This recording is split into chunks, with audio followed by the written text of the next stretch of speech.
नमस्कार, मैं राखी और आप देख रहे हैं न्यूज 31 उत्तराखंड। और अब वक्त हो चुका है उत्तराखंड की अहम खबरों का। तो चलिए शुरू करते हैं खबरों का सिलसिला। रामनगर में आम आदमी पार्टी, NSUI और राज्य आंदोलनकारियों ने बीते दिनों भराड़ीसैंण में आंदोलनकारियों पर पुलिस की ओर से लाठीचार्ज किए जाने के विरोध में CM के खिलाफ नारेबाजी करते हुए पुतला जलाया। कार्यकर्ताओं ने कहा कि दरअसल गैरसैंण में सड़क के चौड़ीकरण की मांग को लेकर लोग आंदोलन कर रहे थे। ऐसे में आंदोलनकारियों की मांग पूरी न होने पर गैरसैंण में चल रहे सत्र के दौरान पुलिस ने आंदोलनकारियों पर लाठीचार्ज कर दिया। वहीं आंदोलनकारियों ने CM के माफी मांगने तक विरोध प्रदर्शन जारी रखने की बात कही।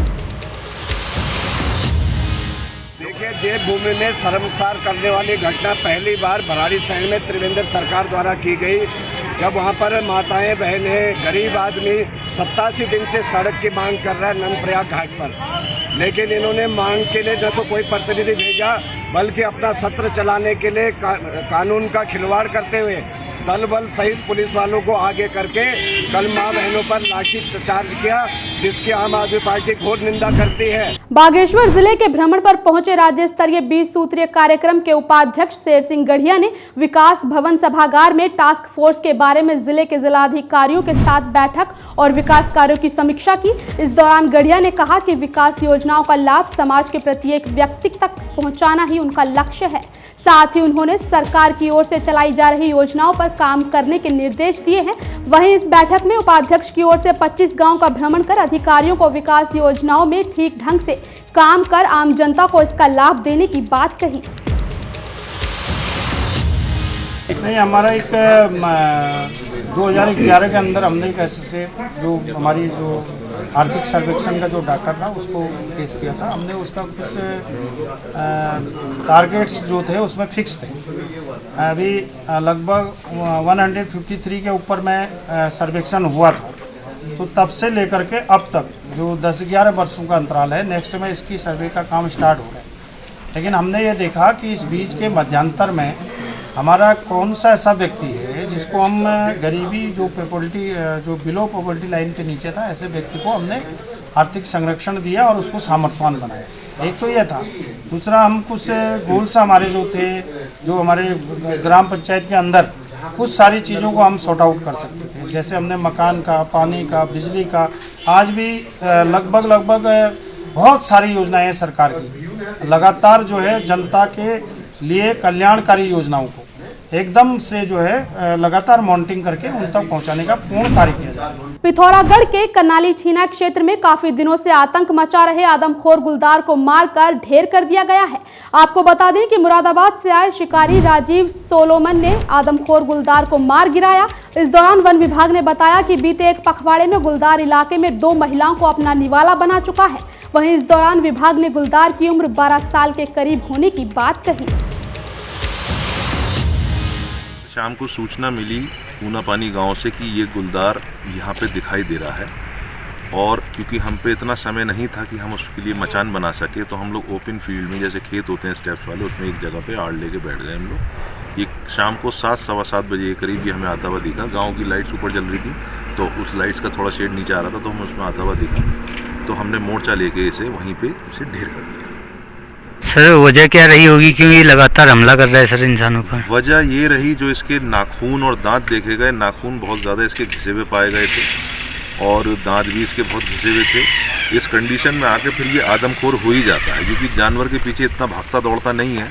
और जानवर भी, जैसे मैंने अभी बताया था कि जानवर यहाँ पे मुझे दिखाई नहीं दिए हैं, जंगली जानवर, जिससे इसकी जो नेचुरल डाइट होती है, इस वजह से ये थोड़ा बूढ़ा होता चला जा रहा था और इसकी इंसानों पर हमले बार बार होते। काशीपुर में अर्बन कोऑपरेटिव बैंक से शिक्षा ऋण से जुड़े दस्तावेज उपलब्ध कराए जाने की मांग को लेकर JS नरोला कार्यालय परिसर में धरने पर बैठ गए हैं। दरअसल JS नरोला ने अपने बेटे रौनक नरोला के लिए वर्ष 2012 में 19 लाख रुपए का शिक्षा ऋण लिया था। वहीं बैंक की ओर से किस्त 29,845 रुपए प्रति माह बांधकर 84 किस्तों में ऋण की रकम चुकाने का कहा गया था। लेकिन अब बैंक कर्मी किस्त की रकम कम दर्ज करने की बात कह रहे हैं, जिसे लेकर उन्होंने इसका विरोध जताया है। वो लोन हुआ था, इनके बेटे का एक एजुकेशन लोन हुआ था 2012 में। तब से इनकी कोई इंस्टॉलमेंट वगैरह ड्यूज थी, इन्होंने बीच में पैसा जमा नहीं किया। तो 2-3 बार इनको अप्रोच भी किया, तो बीच में एक बार ये कह गए साहब मैं अब जमा कर दूंगा, इस तरह से करते करते 2012 से आज ये 2021 आने जा रहा है। इस बीच इनका एक केस भी चल रहा था इनके खिलाफ कोर्ट में, तो इनकी प्रॉपर्टी मॉर्गेज करी गई, डीएम साहब के यहाँ फाइल गई और डीएम साहब ने उसको बैंक को अधिकृत कर दिया कि आप जो है इसको मॉर्गेज कर ले, टेक ओवर कर ले, नीलामी में लगा दे। जब हमने इसको नीलामी में लगा दिया तो उसके बाद नरोला जी हाई कोर्ट चले गए। हाई कोर्ट ने भी इनकी याचिका खारिज कर दी और इनको 6 हफ्ते का समय दिया कि आप डीआरटी चले जाएं, अगर आपको वहां से कोई रिलीफ मिल सकता है तो आप वहां से कोई रिलीफ लें। तो उधर ये हाई कोर्ट भी चले गए और फिर उसके बाद में डीआरटी भी चले गए। अब नरोला जी चाहते हैं हमारे से कि हम नरोला जी के साथ कंप्रोमाइज कर लें। को लोन हुआ था इनके बेटे का, एक एजुकेशन लोन हुआ था 2012 में, तब से इनकी कोई इंस्टॉलमेंट वगैरह ड्यूज थी, इन्होंने बीच में पैसा जमा नहीं किया, तो 2-3 बार इनको अप्रोच भी किया, तो बीच में एक बार ये कह गए साहब मैं अब जमा कर दूंगा, इस तरह से करते करते 2012 से आज ये 2021 आने जा रहा है।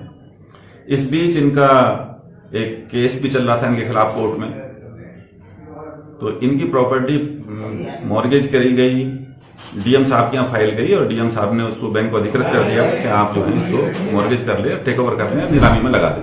टनकपुर में पूर्व कांग्रेसी विधायक हिमेश खरकवाल के नेतृत्व में आक्रोशित कांग्रेसी कार्यकर्ताओं ने बढ़ती महंगाई के खिलाफ तुलसीराम चौराहे पर भाजपा सरकार का पुतला जलाया। इस दौरान पूर्व विधायक हिमेश खरकवाल ने बताया कि महंगाई के खिलाफ रोज लोग आंदोलन कर रहे हैं, लेकिन बावजूद इसके महंगाई कम होने का नाम नहीं ले रही है। साथ ही उन्होंने सरकार पर तंज कसते हुए कहा कि 13 जिलों में से केवल चंपावत में सबसे ज्यादा गैस सिलेंडर पर महंगाई है। इस मौके पर उन्होंने जनता की ओर से आने वाले समय में सरकार को इसका जवाब देने की बात कही। बेशर्मी की सारी हदें पार कर दी हैं सरकार ने। रोज लोग आंदोलित हैं और उसके बावजूद भी ये रोज तेल पर और रोज गैस पर, कल फिर गैस 25 रुपए बढ़ा। और आज हम उत्तराखंड में चंपावत के लोग तो विशेष तौर से सौभाग्यशाली हैं कि उत्तराखंड के 13 जिलों में सबसे महंगा गैस का सिलेंडर इस चंपावत जिले में मिल रहा है। और वो हाल तब है जबकि लोग लगातार इसके लिए आक्रोशित हैं। जनता के आक्रोश को आवाज देने के लिए आज हम ये तुलसीराम चौराहे पे हमने फिर बीजेपी सरकार का पुतला फूंका है। चंपावत के नगरपालिका क्षेत्र में शहर को जोड़ने वाले मुख्य सड़क मार्ग में हॉट मिक्स किया जा रहा है। इस दौरान लोनिवी के अधिशासी अभियंता एमसी पांडे ने बताया कि करोड़ों की लागत से मंच तांबली सड़क और गोरल चोड़ सड़क समेत कुल 17 किलोमीटर सड़कें हॉट मिक्स की जा रही हैं। वहीं विभाग की ओर से ऐसी सड़कों को चिन्हित किया गया है जिनकी मरम्मत को 4 साल से अधिक का समय हो गया है। इस समय वर्तमान में हम नगर पालिका क्षेत्र के अंतर्गत 17 किलोमीटर लंबाई में पूरी सड़कों को बनाना जा रहे हैं और इसमें 3.20 लाख हमें करोड़ की स्वीकृति प्राप्त हुई है, जिससे हम इन रोडों को पार्टनरशिप करेंगे। उत्तराखंड के डीजीपी अशोक कुमार के निर्देशानुसार पुलिस की ओर से पूरे प्रदेश के पुलिस लाइन में सैनिटरी नैपकिन वेंडिंग और डिस्पोजल मशीन का शुभारंभ किया गया। इस बारे में जानकारी देते हुए रुड़की सिविल लाइन कोतवाली प्रभारी राजेश शाह ने बताया कि इस मशीन में पुलिस स्टाफ के अलावा फरियादियों को सैनिटरी नैपकिन की जरूरत होने पर 5 रुपए का सिक्का डालकर सैनिटरी नैपकिन वेंडिंग और डिस्पोजल मशीन का लाभ मिल सकता है।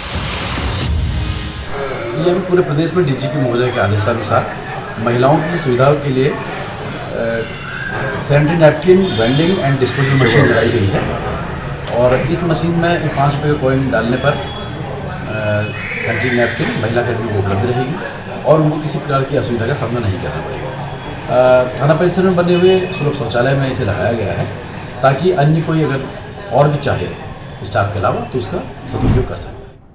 देहरादून के डोईवाला में आम आदमी पार्टी के संगठन मंत्री अशोक सेमवाल के साथ दर्जनों आप कार्यकर्ताओं ने नंदप्रयाग घाट मोटर मार्ग चौड़ीकरण को लेकर भाजपा सरकार के साथ पुलिस का पुतला जलाकर विरोध प्रदर्शन किया।